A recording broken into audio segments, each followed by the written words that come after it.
On parle maintenant de Jesus Christ, l'homme dont on fête chaque année l'anniversaire en achetant un robot Moulinex à ses parents. En robe, nous recevons Jésus. Bilal, pardon. Ah non, c'est qu'en vrai je les confonds. En fait, tout le monde vous connaît et vous baladez avec une bande de fidèles compagnons. Pardon, mais avouez que c'est assez méprendre. C'est un nouveau magazine, le magazine Jésus. Alors qu'est-ce que c'est que cette blague? Bah déjà, c'en est pas une, hein. C'est un magazine réel, en feuilles satinées, gros grammage, et affiché en kiosque au prix de 10 €. Parce que les voix du Seigneur sont de pénétrer ton Je portefeuille. dis ça parce que tu as déclaré je suis pour raser la basilique du Sacré-Cœur. Ah oui, mais j'ai une raison précise pour ça.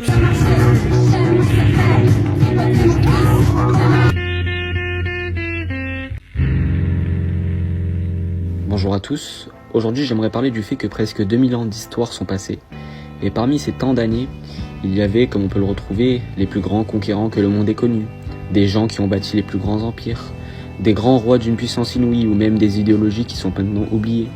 Mais parmi tout ça, on retient toujours une seule personne, c'est celle du Christ. Que ce soit dans les églises, dans les universités, dans les livres de philosophie ou d'histoire, dans les films, dans les séries, dans les rues, sur les plateaux télé, etc. Mais malheureusement, de plus en plus moqué.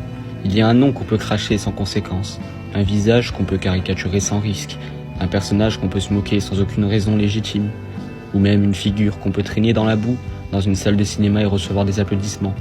Ce nom, c'est Jésus-Christ. Et pourtant, il n'a laissé derrière lui aucune armée, aucun palais, aucune fortune, juste des mots.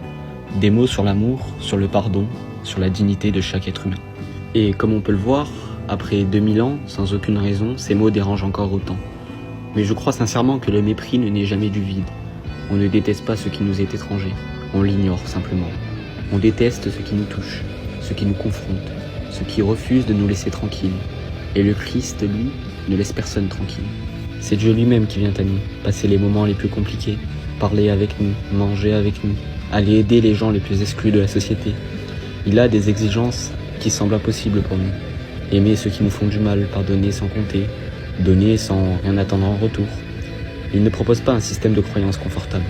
Il propose une rupture totale, une remise en question de ce qu'on est, de ce qu'on veut, de la façon dont on le vit. Le Christ, lui, veut transformer notre cœur dans quelque chose de plus grand. Et ça, dans une époque construite sur le confort, la débauche et la validation permanente, ça ne passe pas. Alors on le réduit, on en fait un personnage historique douteux, un gourou parmi d'autres, un mythe récupéré par les dominants pour soumettre des faibles. On l'associe au crime de ceux qui ont prétendu le représenter, comme si un homme mort sur une croix était responsable de tout ce que les empires ont fait en son nom.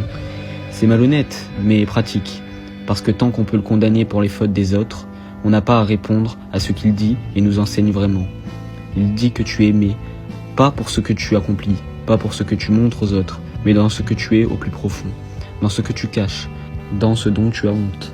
Il dit que tu peux être pardonné, que tu peux recommencer, que rien n'est définitivement perdu. Pour certains, c'est une grande espérance, mais pour d'autres, c'est insupportable. Parce que si c'est vrai, alors on n'a plus d'excuses. On ne peut plus se cacher derrière ses blessures, derrière ses rancœurs ou encore ses échecs. On est appelé à quelque chose de plus grand, et c'est le fardeau le plus lourd qui soit, la liberté de changer. Alors oui, le Christ est méprisé, mais je n'ai jamais vu mépriser quelque chose qu'on a vraiment vaincu. On n'insulte pas un ennemi mort, on l'oublie tout simplement.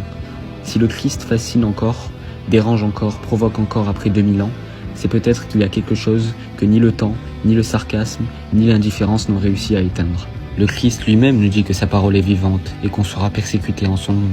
Et c'est totalement vrai, on le voit bien aujourd'hui, dans tout ce qui se passe. Alors, prions et pardonnons-leur, comme le Christ a lui-même fait en haut de cette croix en souffrance.